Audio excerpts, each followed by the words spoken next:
Muy bien, buenos días. El día de hoy vamos a tratar el tema de síndromes mielodisplásicos, también conocidos como mielodisplasia.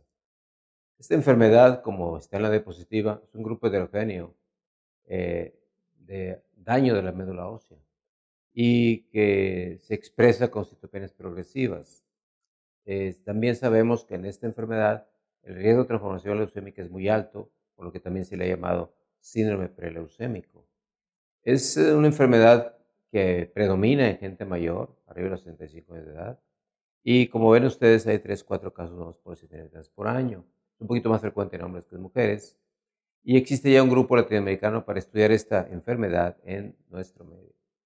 Aquí pueden ver ustedes la incidencia de la enfermedad, que aumenta con los años, donde se ve claramente que aumenta con los años. Las leucemias en Estados Unidos son muy frecuentes, pero en la parte de abajo de la diapositiva pueden ver las mielodisplasias, que también son muy frecuentes si se comparan con las lesiones de forma individual. De 42,000 casos de leucemia, 13,000 pertenecen al síndrome mielodisplásico, por lo que es una enfermedad importante. Eh, ¿Cuál es el origen? Es un origen clonal. La célula madre hematopoética se transforma, se degenera, hay displasia en la médula ósea, la producción de células sanguíneas es ineficaz, especialmente en la eritropoyesis, y por lo tanto hay citopenias, anemia, que es lo más común, puede haber trombocitopenia y puede haber leucopenia. Esa es la anatomía del hueso, nomás recordando cómo la médula ósea, donde se produce la médula ósea, es decir, la sangre, tenemos ahí las células que provienen de él, y ahí es donde está el daño degenerativo de la célula hematopoyética o célula madre sanguínea. Ya señalamos la edad promedio de presentación. ¿Por qué es más frecuente en el adulto mayor? Pues porque hay mayor esperanza de vida. Hay mucha gente que tiene cáncer y que sobrevive, y muchos reciben quimioterapia o un trasplante, y eso favorece que aparezca con el tiempo displasias. Sinónimos. Hay varios nombres que ha tenido esta enfermedad. Preleucemia podría ser el más acertado. ¿Por qué? Porque muchos enfermos evolucionan a segunda leucemia. Pero ahí tienen ustedes los nombres con los cuales esta enfermedad ha sido conocida en el pasado. En la actualidad, la palabra mielodisplasia o síndrome de mielodisplásicos es la correcta. Y esa es la clasificación moderna del 2016.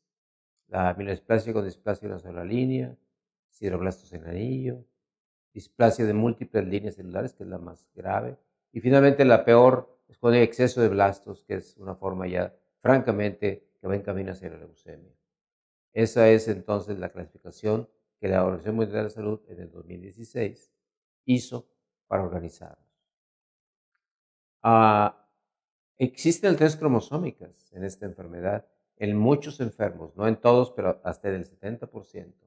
Aquí ven ustedes las más comunes, alteraciones del cromosoma 8, del 5, del 7, son bastante comunes.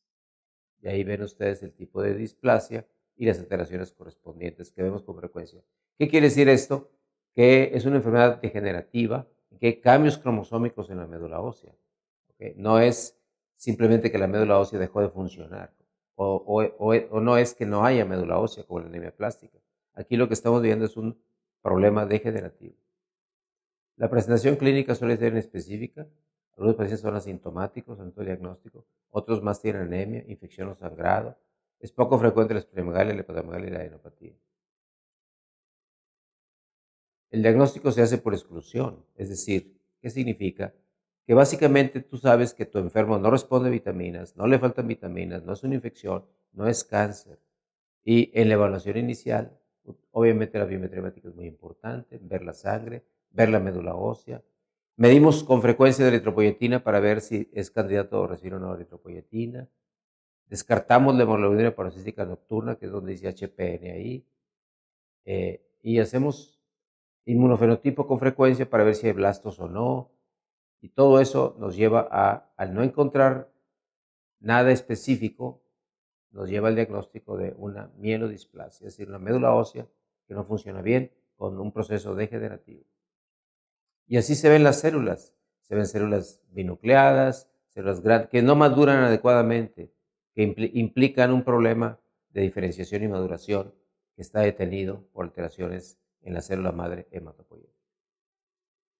Existe anemia con mucha frecuencia, pero también puede existir pancitopenia en la mitad de los casos, leucopenia, trombocitopenia, como pueden ver ahí. Y obviamente en la médula ósea uno busca dispoiesis o dismielopoiesis en las células de la médula ósea, que debe ser igual o mayor al 10%.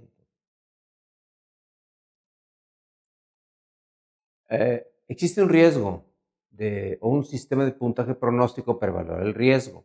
Y cuando este es bajo, nos va bastante bien, aún con tratamientos muy sencillos, viven varios años.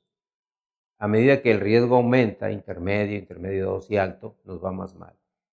¿Qué es lo peor en el riesgo? La presencia de blastos. Cuando hay blastos, el riesgo es muy alto, y a medida que hay menos blastos y menos citopenias, el riesgo es más bajo.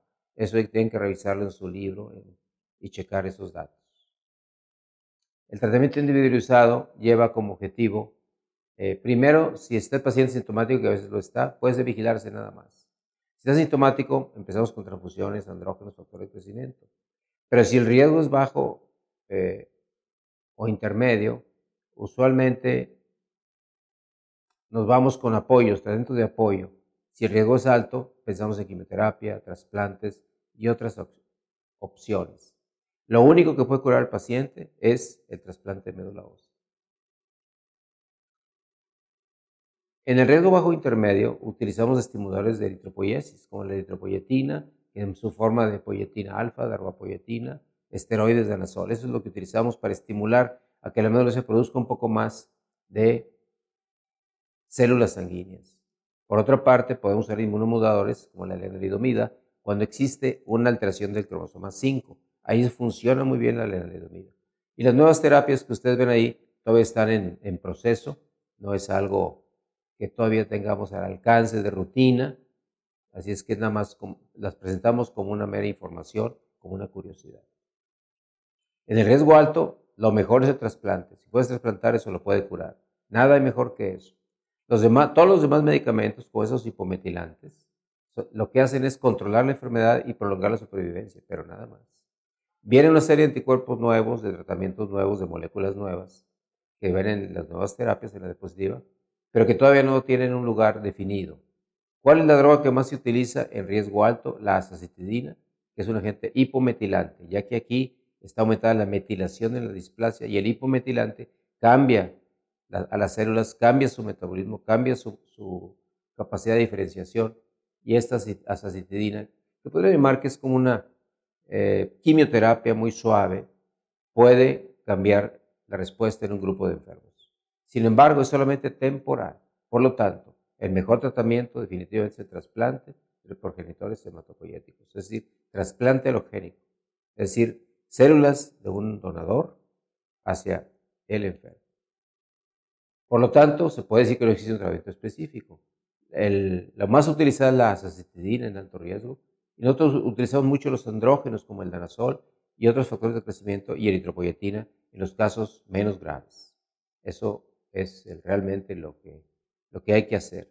Siempre que podemos, pensamos en el trasplante. Existe un grupito muy pequeño de enfermos que puede responder a inmunosupresión, como si fuera una anemia plástica. Y son aquellos que son relativamente jóvenes, menos de 60 años, que tienen un riesgo bajo, que tienen el HLDR15 positivo o la trisomía del 8, preferentemente mujeres.